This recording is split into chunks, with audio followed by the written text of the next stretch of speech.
Lecture 6B में खुश आमदीद। 6B is about material covered, pervasive covered, opinion को कैसे लिखना है, बेसिस में क्या क्या चेंज आएगा, रिपोर्ट में क्या क्या चेंजेस आएंगी, और हमारे special cases plus important paragraphs कौन से हैं, और एंड के ऊपर आपको एक होमवर्क दे दिया जा रहा होगा। तो एक वर्ड अब इस वक्त आपकी स्क्रीन पे आ रहा है, वो वर्ड क्या है? परवेसिव। क्या है ये परवेसिव? क्यों है ये परवेसिव? देखिए, परवेसिव की डेफिनेशन अगर हम गौर से देखें तो उसमें तीन बातें हैं, और अक्सर सवाल के अंदर भी इन्हीं तीन बातों को वो यूज कर रहा होता है, बट हम उसको कैच नहीं कर पा रहे होते हैं। कहते हैं हमारी जजमेंट।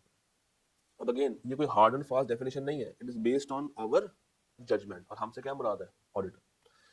कहता है पहली चीज, it is not confined to a specific element, account और आइटम। ये कन्फाइंड नहीं है। और अगर कन्फाइंड की, सेकंड पॉइंट, इट रिप्रेजेंट्स और could represent a substantial portion. इसको समझते हैं जरा, इन दोनों पॉइंट्स को समझते हैं। ये देखिएगा, एंटिटी ने शोर मचा के, जिद में आके एक ईआरपी इंस्टॉल कर लिया।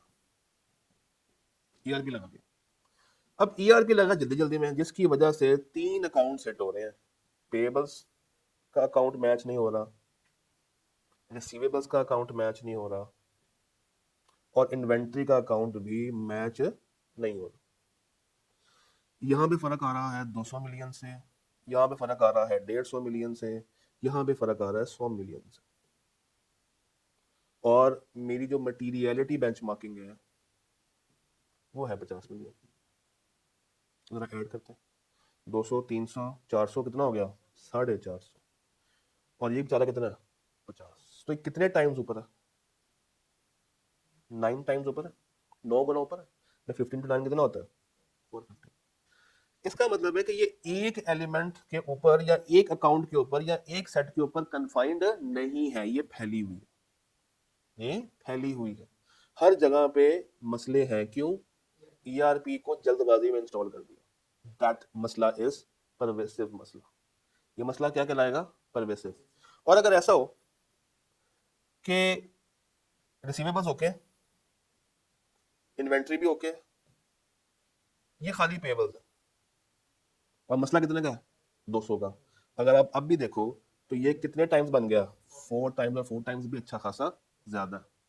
तो अगर मैं कन्फाइंड कर भी दूं, सिर्फ एक एलिमेंट तक उसको महदूद कर भी दूं, तो वो अपने उस एलिमेंट का क्या बन जाता है? सब्सटैंशियल पोर्शन बन जाता है। उसका क्या बन जाता है? जालिम सब्सटैंशियल पोर्शन बन जाता है। तो ये दूसरी मिस्टेक। तीसरी चीज, तीसरी चीज याद रखिएगा, डिस्क्लोजर से ताल्लुक रखती है। कि अगर आप ऐसे डिस्क्लोजर्स को मिस कर रहे हैं, ऐसे डिस्क्लोजर्स को यूज नहीं कर रहे हैं जिनका ताल्लुक यूजर की फंडामेंटल अंडरस्टैंडिंग से है। फॉर एग्जांपल, गोइंग कंसर्न का डिस्क्लोजर अगर एंटिटी मिस कर दे, तो क्या ये एक छोटा मोटा इशू है? परवेसिव लेवल का, बड़े लेवल का इशू है। रिलेटेड पार्टी के साथ ट्रांजैक्शन की थी, उसको डिस्क्लोज नहीं किया, बहुत बड़े लेवल का इशू है, इस पर माफी नहीं मिलेगी। क्योंकि स्टैंडर्ड कहता है कि रिलेटेड पार्टी के केस में तुम्हारी मटीरियलिटी जीरो है, तुमने एक एक चीज को वेरीफाई करना है। अगर एक ट्रांजैक्शन 2 रुपए की भी है ना, उसको भी डिस्क्लोज करना।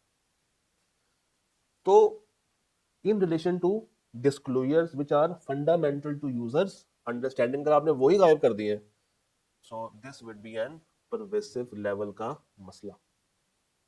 तो अब अगर आपसे कोई पूछे कि भाई परवेसिव क्या है, तो आपने तीन बातें बतानी है। नंबर वन, अगर तो ये कन्फाइंड है तो उस कन्फाइंड एरिया का क्या हो? Substantial portion. कन्फाइंड नहीं है तो बाकी आइटम्स को मिला के ये एक सब्सटैंशियल पोर्शन बन रहा हो। और अगर डिस्क्लोजर्स में आए तो कौन से मिसिंग है जो कि फंडामेंटल यूजर्स की अंडरस्टैंडिंग के लिए इंपॉर्टेंट, वही हमने मिस किया। जब आपको ये डेफिनेशन समझ आ जाती है परवेसिव की, तो अगली बारी है एक फ्लो की। वो फ्लो क्या है, जरा हेडिंग पढ़े। obtain sufficient appropriate audit evidence due to management imposed limitations after audit has been accepted। दो बातें, वो शुरू का 210 याद करें। हमने शुरू में इनके साथ एक प्रीमाइस तय किया था कि तुम्हारी जिम्मेदारियां क्या होंगी? हमारी जिम्मेदारियां क्या होंगी। उन्होंने उस वक्त कह दिया था सर ओके ना टेंशन ले, हमें अपनी जिम्मेदारियां कबूल है, आप आए आगे ऑडिट को परफॉर्म करना शुरू करें। हमने स्टार्ट कर दिया। अब जब हमने स्टार्ट कर दिया तो स्टार्ट करने के बाद आफ्टर द एंगेजमेंट एक्सेप्टेंस अब वो अपनी जिम्मेदारियां पूरी नहीं कर रहे, स्कोप लिमिटेशन लगा रहे हैं। और हम लोगों ने क्या बात की थी कि स्कोप लिमिटेशन 3 वजह से लगती है, ऑडिटर के एंड पे मसला हो, थर्ड पार्टी के एंड पे मसला हो, या मैनेजमेंट के एंड पे मसला हो। तो इनमें से खतरनाक क्या है? मैनेजमेंट।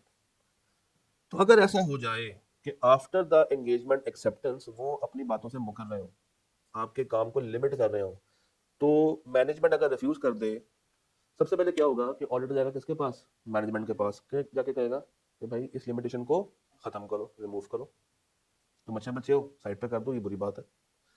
या तो मान जाएंगे या नहीं मानेंगे। तो अगर वो रिफ्यूज कर दें, if management refuses to remove the limitation, then auditor shall communicate the matter to those charged with governance। वो जाएगा किसके पास? कंपनी के बड़ों के पास, उनसे जाके बात करेगा और साथ में देखेगा कि क्या कोई ऑल्टरनेट ऑप्शन उसके पास अवेलेबल है या नहीं। और आगे, if auditor is unable to obtain sufficient appropriate audit evidence, और इफेक्ट भी क्या हो रहा हो? परवेसिव लेवल का, तो फिर वो वहां से क्या कर जाएगा? विड्रॉ कर जाएगा, छोड़ के चला जाएगा, भाग जाएगा। विड्रॉ कर जाएगा, छोड़ के चला जाएगा, भाग भूग जाएगा, फिर वो वहां पे वापस नहीं आएगा। वो ऑडिट पूरा फिर नहीं करेगा, बीच ऑडिट में से अपने आप को क्या कर लेगा? विड्रॉ कर लेगा। मगर विड्रॉ कब पॉसिबल है? आगे कुछ लिखा हुआ, if practicable and possible. Withdraw सिर्फ उसी वक्त किया जा सकता है जब दो शर्तें पूरी हो रही हो, कि विड्रॉ करना प्रैक्टिकेबल भी हो और विड्रॉ करना पॉसिबल भी हो। और अगर ऐसा नहीं है तो फिर हम एक ओपिनियन देंगे, कौन सी? Disclaimer of opinion. अगर ऐसा करना पॉसिबल नहीं है तो फिर हम कौन सी ओपिनियन देंगे? डिस्क्लेमर वाली। अब सवाल पैदा होता है कि sir what is practicality and what is possibility. तो प्रैक्टिकलिटी क्या है? It depends upon the stage of completion. भाई अभी आपने पेपर ऑप्ट नहीं किया, अभी इस पेपर से भागना आसान है कि आई कैप को फी दे के आखिरी महीने में जाके पेपर ड्रॉप करना आसान है? अभी आसान। तो आप देख लें कि आप कौन सी स्टेज पे खड़े हैं, क्या आप अभी वहां से निकल सकते हैं या नहीं। फिर आप वेट ना करें। If you want to quit, you should quit right now, rather than कि आप लॉन्ग टर्म का वेट करना शुरू कर दें। और सेकंड पॉइंट क्या है? Possibility. It may depends on legal binding. कभी कभी ऐसा होता है कि आपको बाय लॉ फोर्स किया जाता है कि तुमने ही इस कंपनी का ऑडिट करना है, चाहे जैसा मर्जी करो, चाहे जैसे मर्जी ओपिनियन दो, मगर तुमने इसका ऑडिट पूरा करना है। ये कब होता है? जब ऑडिटर को अपॉइंट करता है एसएससी पे, लॉ करता है और कहता है कि भाई मुझे कुछ नहीं सुनना, मुझे बस तुमसे इस कंपनी का ऑडिट चाहिए, मुझे तुमसे इस कंपनी का ऑडिट चाहिए। तो अगर तो ये मामला आता है तो फिर वहां से निकलना मुश्किल है। तो लॉ कहता है, या स्टैंडर्ड कहता है कि भाई दोनों शर्तें पूरी करो, प्रैक्टिकलिटी भी और पॉसिबिलिटी। और अगर नहीं कर सकते हो then you can give the disclaimer. याद रखिएगा, सबसे ज्यादा जो ओपिनियन दी जाती है वो अनमॉडिफाइड है, उसके बाद मॉडिफाइड। अब मॉडिफाइड में कौन सी? Qualified, qualified. उसके बाद एडवर्स, और सबसे एंड पे कौन सी है? डिस्क्लेमर। ये ओपिनियन लेस देन 1% भी नहीं दी जाती, इतनी कम है, बहुत कम। शाज़ो नजर कोई 15-20 साल में शायद एक आधी कंपनी को दी हो, आप नेट पे ढूंढने गए को मिलेगी नहीं। तो ये देने से ऑडिटर भी घबराता है, तो कोशिश करता है क्या? वो वहां से क्या कर जाए? विड्रॉ कर जाए, भाग जाए। मगर विड्रॉ के लिए दो शर्तें पूरी होनी चाहिए, नंबर 1 प्रैक्टिकलिटी और पॉसिबिलिटी। सर क्या क्या बदलाव आएंगे रिपोर्ट के अंदर? क्या क्या बदलाव आएंगे रिपोर्ट में? या तो ओपिनियन बन जाएगी क्वालिफाइड, या बन जाएगी एडवर्स, या बन जाएगी डिस्क्लेमर। अनमॉडिफाइड से इधर इट वुड बी क्वालिफाइड और एडवर्स और डिस्क्लेमर। अच्छा ये तो 3 लिखी हुई है, हम तो पीछे 4 पढ़ के आए थे, कौन सी मिस हो रही है? कोई मिस हो रही? तो क्वालिफाइड 2 थी ना पीछे, यहाँ पे तो एक दफा लिखी हुई है, तो क्या दोनों सेम है? नहीं। गौर कीजिएगा, इधर कुछ लिखा हुआ है ब्रैकेट में, ये ब्रैकेट में कुछ लिखा हुआ है। अब इसको पढ़ते हैं पहले विदाउट ब्रैकेट्स। कहते हैं जी except for the effects, bracket को छोड़ के पढ़िएगा, except for the effects of matters, जो कि हमने कहां पे बता दिए हैं? बेसिस फॉर क्वालिफाइड ओपिनियन में बता दिए। तो हम कहते हैं कि फाइनेंशियल स्टेटमेंट तुम्हारी ट्रू एंड फेयर व्यू नहीं दे रही, तुम्हारी जो एफएस है वो ट्रू एंड फेयर व्यू नहीं दे रही।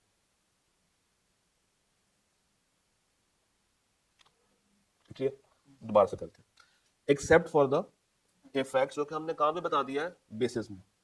यानी कि हम बेसिस में वो बातें बता चुके हैं जिसके ऊपर हमें क्या है एतराज, जो रिमेनिंग एफएस है वो ट्रू एंड फेयर व्यू दे रही है।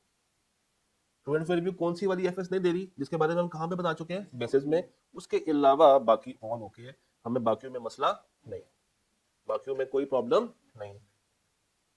तो अब बस ये देखना है कि हम कौन सा फ्रेमवर्क यूज कर रहे हैं, फेयर प्रेजेंटेशन वाला फ्रेमवर्क यूज कर रहे हैं या कंप्लायंस वाला यूज कर रहे हैं, और उसके मुताबिक हम लोगों ने अपनी ओपिनियन को ड्राफ्ट कर लेना। ये वही बात है जो कि हमने कल अनमोडिफाइड में देखी थी कि एफपीएफ के लिए जुमला कुछ और था और कंप्लायंस के लिए जुमला कुछ और था। फिर आती है कौन सी ओपिनियन, एडवर्स ओपिनियन। कौन सी आती है, एडवर्स। भाई एडवर्स बहुत मजा की है, वो कहते हैं because of significance of matter described in basis for adverse opinion. यहीं पर रुक जाए, यहीं पर रुके, एक्सेप्ट फॉर द इफेक्ट्स। और यहां पे क्या कह रहा है, बिकॉज ऑफ सिग्निफिकेंस, यानी कि यहां पे उसका जो टोन है, जो उसकी टोन है वो ज्यादा गहरी हो गई है। यहाँ पे इतनी गहरी टोन नहीं थी, यहाँ पे वो आराम से बात कर रहा था। नीचे वो कह रहा है बेवकूफ, जितनी भी सिग्निफिकेंट बातें थी वो मैंने ऑलरेडी कहां पे बता दी हैं, बेसिस फॉर एडवर्स ओपिनियन में। तुम्हारी FS true and fair view नहीं दे रही, भागो यहाँ से। ऊपर उसने कहा कि यार जो मसले हैं वो साइड पे, बाकी ट्रू एंड फेयर व्यू दे रही। इसको हम ऐसे भी समझ सकते हैं कि 100 मिलियन की इन्वेंट्री हो, 10 मिलियन खराब हो और 90 मिलियन ठीक हो, तो मैं कह दूं कि तुम्हारी इन्वेंट्री बेकार है, फजूल है, फेंक दो, आग लगा दो, जाया कर दो? नहीं, क्योंकि सिर्फ 10 मिलियन का मसला है, बाकी 90 मिलियन तो ठीक है।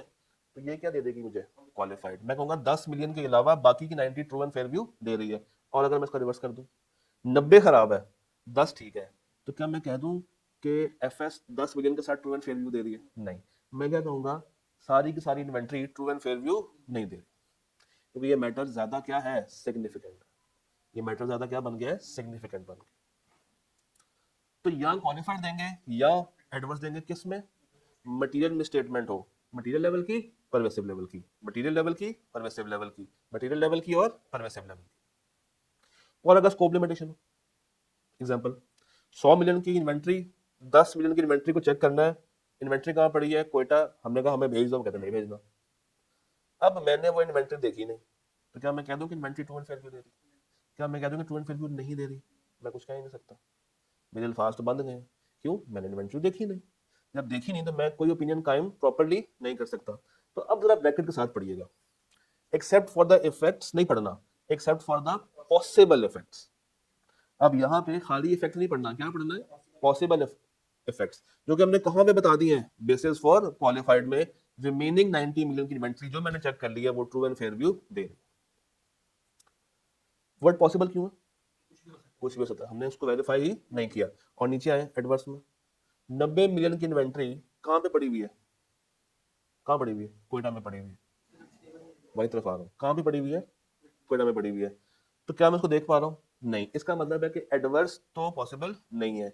अब मैं किस तरफ आऊंगा, डिस्क्लेमर।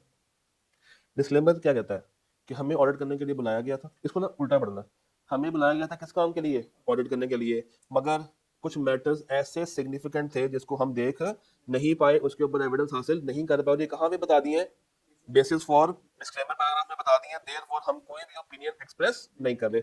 इसको समझना उल्टा मगर लिखना सीधा, इसको समझना उल्टा है मगर लिखना सीधा है, समझना उल्टा है लिखना सीधा।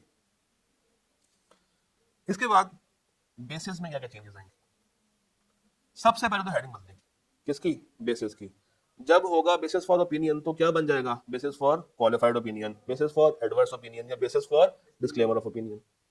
और उसके अंदर हम क्या दे देंगे, डिस्क्रिप्शन किस चीज का, reasons giving rise to modification, reasons giving rise to modification, उसकी हम क्या दे देंगे, डिस्क्रिप्शन दे देंगे, रीजनिंग दे देंगे। अगर इधर पड़े, अगर कोई फाइनेंशियल इफेक्ट्स हैं तो अच्छी बात यह है कि वो परसेंटेज, वो वैल्यू, वो फैक्ट्स, वो फिगर्स हम वहां पे एक्सप्लेन कर दें, कहां पे, बेसिस के अंदर हम उसको सारी बात बता दें। अगर तो हम उसको क्या कर सकते हैं, क्वांटिफाई कर सकते हैं, उसको नंबर्स में लेकर आ सकते हैं। और अगर मैं उसको नंबर्स में लेकर नहीं आ सकता तो फिर मैं मैक्सिमम क्या दे दूं, नैरेटिव डिस्क्लोजर्स। फिर मुझे नैरेटिव तो यानी कि अंग्रेजी तो लिखनी ही पड़ेगी, यहां तक ओके। अच्छा, अब तीसरी चीज, ये वाली जो हेडिंग है इसको जरा सा अलग करके पढ़िएगा। हेडिंग पढ़े, नॉन डिस्क्लोजर ऑफ इंफॉर्मेशन। अब रुक जाए, मिस स्टेटमेंट थी because of three reasons. Number one, selection में फॉल्ट, एप्लीकेशन में फॉल्ट या डिस्क्लोजर्स में फॉल्ट। सिलेक्शन में मसले, एप्लीकेशन में मसले या डिस्क्लोजर में मसले। ये वाली बात सिर्फ किसके लिए लिखी गई है? Non disclosure. तो ये वाली बात सिलेक्शन में और एप्लीकेशन में यूज नहीं होनी। अब पढ़ते हैं। अगर कोई डिस्क्लोजर गायब है तो सबसे पहले मैं डिस्कस किससे करूंगा? 2 साल विद गवर्नेंस से, बड़ों से। और उनसे क्या कहूं कि जो इन्फॉर्मेशन तुमने गायब की हुई है उसको वापस डाल दो। या तुम्हारी बात मानेंगे या नहीं मानेंगे? अनलेस प्रोहिबिटेड बाय लॉ और रेगुलेशंस, इंक्लूड कर दें ओमिटेड डिस्क्लोजर। दोबारा से discuss the issue with point 2, describe the nature of the omitted information unless prohibited by law. हम उसको ऐड कर दें। ऐसे कहां पे ऐड करेंगे? रिपोर्ट में। रिपोर्ट में भी कहां पे? बेसिस फॉर ओपिनियन के ऊपर। बट कब? जब कुछ शर्तें पूरी होगी। नंबर 1, ये प्रैक्टिकेबल कब है? ये प्रैक्टिकेबल कब है? Number 1, where disclosures are prepared by management. भाई अगर उन्होंने बना दिए मगर एफएस में डाले नहीं, तो बने तो हुए ना, उनसे लेके आप कहां पे डाल दें? बेसिस पे डाल दें। और अगर बनाए नहीं हुए तो हम नहीं बनाएंगे, तो हम उसमें डाल भी नहीं सकते। अच्छा, उन्होंने बनाए हुए हैं और मैं डालने वाला हूं, मगर डालते डालते मुझे लग रहा है कि इसको ऐड करने से मेरा यूजर डिट्रैक हो जाएगा, मेरा यूजर मिसगाइड हो जाएगा, या इसको ऐड करने से मेरी रिपोर्ट का वॉल्यूम बढ़ जाएगा, तो फिर मैं इसको ऐड नहीं करूंगा। मैं इसको ऐड नहीं करूंगा। मैं ऐड नहीं करना चाहता मगर मुझे लॉ कह रहा है कि मजबूरी है तो मैं इसको ऐड करना ही पड़ेगा, तो फिर मुझे ऐड करना पड़ेगा। अब पढ़ते, अब पढ़े पॉइंट 3 पूरा पढ़े।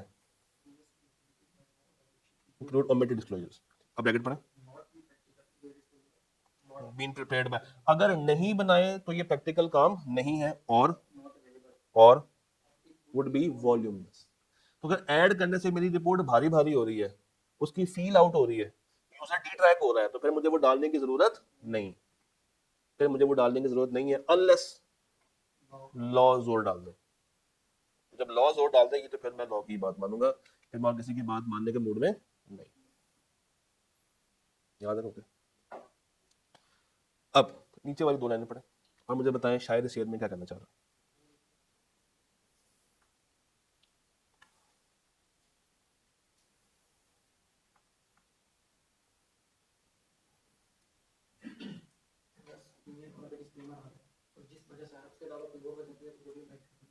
कहता है अगर तो आप कोई बड़ी ओपिनियन दे रहे हैं, अच्छा बड़ी 2 तरह की हो सकती है, या डिस्क्लेमर या एडवर्स, तो वो तो आपने देनी ही देनी है।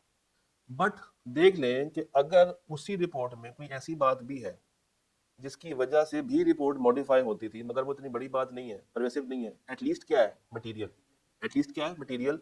उसका जिक्र भी कर कि अगर परवेसिव वाली बात ना भी होती फिर भी तुम्हारी रिपोर्ट खराब हो जानी थी, क्योंकि इसमें एक और बात छुपी है। वो कौन सी है? मटेरियल। इसको मैं नॉर्मली ऐसे बताता हूँ कि आपके साथ एक दोस्त जा रहा है, उसका एक्सीडेंट हो गया और उसकी आंख फट गई, तो ये मटेरियल तो नहीं है, परवेसिव है, ठीक है। और साथ ही उसको कमर पे बहुत शदीद चोट आई, वो परवेसिव नहीं है इसके मुकाबले में, वो क्या है? मटीरियल। तो जब आप इसके घर वालों को कॉल करेंगे तो क्या सिर्फ आम की बात बताएंगे? नहीं, साथ कमर की भी बात बता देंगे। तो परवेसिव के साथ मुझे मटीरियल वाली बात भी कर देनी चाहिए, क्योंकि अगर मैं ये बात छुपाऊंगा तो मेरा यूजर मिसगाइड हो सकता है, उसको लगेगा सिर्फ मसला क्या था? परवेसिव वाला, तो वो मटीरियल वाला मसला अंडर द कारपेट चला जाएगा। मैं उसको अंडर द कारपेट डालने में इंटरेस्टेड नहीं। हमारी क्या जिम्मेदारी है? हमने अपनी एक स्टेटमेंट को चेंज करना है, उसके अल्फाज क्या कर देने? The auditor believes that the audited evidence the auditor has obtained is sufficient and appropriate to provide a basis for auditor's modified audit opinion। कल वाली बातों में modified का वर्ड हमने यूज नहीं किया था। और याद रखिएगा जहां पे डिस्क्लेमर है वहां पे कैम हम ऐड नहीं करते, और डिस्क्लेमर के साथ कैम शामिल नहीं किया जाता, डिस्क्लेमर के साथ कैम शामिल नहीं किया जाता। याद रखो कि अच्छा, अब मैं चाहूंगा कि एक दफा आप इस स्लाइड को देखें, तसल्ली से देखें। क्या? उसके अंदर करनी है। अच्छा, मैं ये चाहूंगा कि ये 2 केसेस हैं, जरा तसल्ली से पहले आप लोग देखें और वीडियो को पॉज करें, then I will be discussing these two cases with you. ये हमारे स्टैंडर्ड की आखिरी दो बातें। तो यहाँ पे हम पॉज कर लेते हैं और उसके बाद पहले आप लोग सोचें, then we will discuss this. जी, क्या समझ आया? कल हम लोगों ने एक बात की थी, क्या? तो बात ये थी कि जब आप फाइनेंशियल स्टेटमेंट्स बनाते हैं तो आप ये कर सकते हैं कि आप उसमें दो फ्रेमवर्क्स यूज कर रहे हैं। इसमें आप IFRS भी यूज कर रहे हो और इसमें आप लोकल वहां के गैप्स भी यूज कर रहे हो। ये अलाउ है, मगर कब? जब दोनों को 100% फॉलो किया जा रहा हो, सिर्फ रिकंसिलिएशन ना हो रही हो, दोनों फ्रेमवर्क्स को 101% इस्तेमाल किया जा रहा हो, तब ये आप काम कर सकते थे। अब मजे की बात ये है कि अगर ऐसा हो गया कि आपकी फाइनेंशियल स्टेटमेंट्स दो डिफरेंट फ्रेमवर्क्स में बनी हुई है, तो स्टैंडर्ड कहता है मियाँ बात ऐसी है कि अगर ये पॉसिबल है तो कुछ और भी पॉसिबल हो सकता है। Two different financial reporting frameworks if used, तो हो सकता है कि एक फ्रेमवर्क पे एक ओपिनियन आ रही हो और दूसरे फ्रेमवर्क पे दूसरी ओपिनियन आ रही हो। एक पे अनमॉडिफाइड आ रही हो और दूसरी पे एडवर्स आ रही हो। मगर ये तो एक्सेप्शन है। ये क्या है? एक्सेप्शन। नॉर्मल रूल क्या है? जब आप एडवर्स और डिस्क्लेमर दे दें तो आप अनमॉडिफाइड की तरफ नहीं जा सकते। तो पहली एक्सेप्शन ये है कि ये उस वक्त पॉसिबल है जब दो different financial reporting frameworks 100% use हो रहे हो और उनमें आपस में कन्फ्लिक्ट आ रहा हो।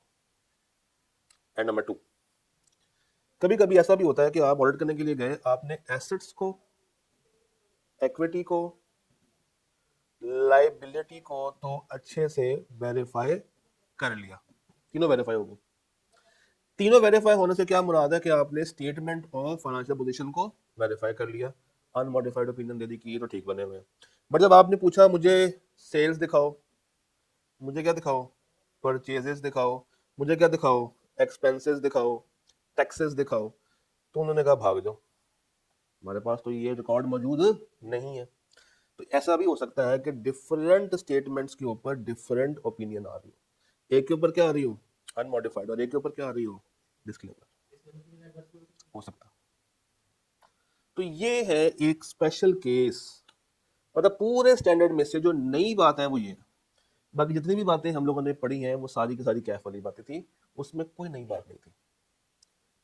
ये एक मेजर चेंज है जो कि कैफ से सीफैप का, एक ही रिपोर्ट में दो तरह के डिफरेंट ओपिनियंस का आना पॉसिबल है। इसमें कोई परेशानी वाली बात नहीं। फिर नीचे आ जाए, मल्टीपल अनसर्टेनिटी, इसके बारे में क्या सोचा आपने?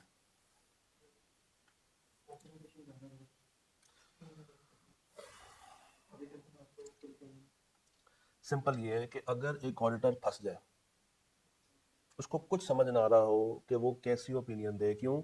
उसके साथ काफ़ी ज़्यादा अनसर्टेनिटीज अटैच्ड है। फॉर एग्जाम्पल, आप एक कैफ़े का ऑर्डर करने के लिए जाए, कैंटीन का या कैफ़े का, तो वहाँ पे 2 हफ्ते पहले एक डील चली थी 14 फ़रवरी के ऊपर। बहुत सारे लोग आए, उन्होंने खाना शाना खाया। आहिस्ता आहिस्ता हर बंदा जो वहाँ पे आके खाना खा के गया था वो बीमार पड़ने लगा। पहले एक बीमार हुआ, फिर दूसरा, फिर तीसरा, फिर चौथा, फिर पांचवा, और सबको एक ही शक हुआ कि उस रात उस कैफे वाले के खाने में कुछ गड़बड़ थी। तो सब ने उस पर जाकर कैफे वाले पे केस कर दिया। अब कोई 15-20 केस हो गए, बट क्या केस का होना उसकी गोइंग कंसर्न को खराब कर रहा है? नहीं। जब तक फैसला उसके खिलाफ नहीं आएगा, हम ये कह सकते हैं कि वो अगले 12 महीने तक काम नहीं कर सकता? कह सकते हैं? नहीं कह सकते। तो ऐसे में जहां पे ऑडिटर फंस जाए कि वो साफ की तरफ जाए या खराब की तरफ जाए, क्यों फंस रहा है? Because of multiple uncertainties. Uncertainty क्या होती है? जो कि आज हमें आइडिया ही नहीं है कि फ्यूचर में इसका क्या बनना है हमारे साथ। और ये इतनी आसानी से नहीं होती। अगेन, एक्सट्रीमली रेयर सर्कमस्टांसेस, बहुत रेयर, एक्सट्रीमली रेयर। इतना आसान इसको देखना नहीं है।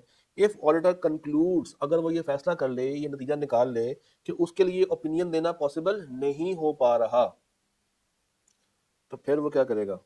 डिस्क्लेमर की तरफ चला जाएगा। फिर वो क्या करेगा? डिस्क्लेमर की तरफ चला जाएगा। वाहिद हाल ये है कि वो ओपिनियन को क्या कर दे? डिस्क्लेम कर दे कि भाई मैं कोई ओपिनियन दे ही नहीं रहा। क्यों? Because of multiple level of uncertainties. मैं किसी भी तरह की कोई ओपिनियन यहाँ पे कायम नहीं कर रहा। So with this standard comes to an end. अब अगेन इसके जो इंपॉर्टेंट पैराग्राफ्स हैं, कोर पैरा 6 to 28, ये आपको आने चाहिए। और application para A1, A3, A4, A6, A7, A11, A16 and A27, ये आपको एटलीस्ट आने चाहिए। सर कुछ होमवर्क, बहुत थोड़ा सा है, सिर्फ 5 सवाल। समर 13 के 2 क्वेश्चन है, मैंने सेपरेट नंबरिंग की हुई है। 7A एक अलग सवाल है और 7B एक अलग सवाल है। Winter 14 question number 2B, winter 15 question number 4B and summer 17 question number 6A। ये आप लोगों ने सॉल्व करके ग्रुप में सेंड करने हैं, और आप सवाल भी अगर तस्वीर लेना चाहें तो ले लें, आपको फायदा मिल जाएगा, सवाल आपके पास आ जाएगा। तो हम जूम कर दें, मुझे फ्रेम से बेशक बाहर निकाल दें और सवाल बच्चों को जरा प्रॉपर नजर आ जाए। तो ये है समर 13 का पार्ट ए, ये अलग सवाल है, और समर 13 का पार्ट बी अलग सवाल है। रिक्वायरमेंट के मुताबिक आपने मुझे इसका आंसर निकाल के देना है। अच्छा, इसमें कुछ बेसिक अकाउंटिंग स्टैंडर्ड्स यूज हो रहे हैं, जैसे IS 16 यूज हो रहा होगा, IS 8 यूज हो रहा होगा, 37 यूज हो रहा होगा। ये कैफ तक तो आप लोगों ने पढ़े, तो मैं इतनी तो अजम्पशन ले सकता हूँ कि आपको कुछ कुछ मोटी मोटी बातें याद होंगी अकाउंटिंग की। उसके बाद विंटर 14 3 सवाल हो गए। उसके बाद विंटर 15 क्वेश्चन नंबर 4B 4 सवाल हो गए। और आखिरी सवाल है समर 17 का क्वेश्चन नंबर 6A। तो ये आप लोगों ने सॉल्व करना है, और जो इसका सोल्यूशन होगा वो आपको व्हाट्सएप ग्रुप में भी शेयर हो जाएगा और आपके पोर्टल के ऊपर भी अपलोड हो जाएगा। डन। तो इसके साथ 705 हमारा अख्ताम पजीर हुआ। अब हमारा टारगेट है 706 एंड 701। वो हम इंशाल्लाह ताला कल एक ही क्लास में 2 स्टैंडर्ड्स के ऊपर बात कर रहे होंगे, छोटे से हैं तो वो 1 डे में कवर हो जाएंगे। टिल देन अपना ख्याल रखिएगा। अल्लाह।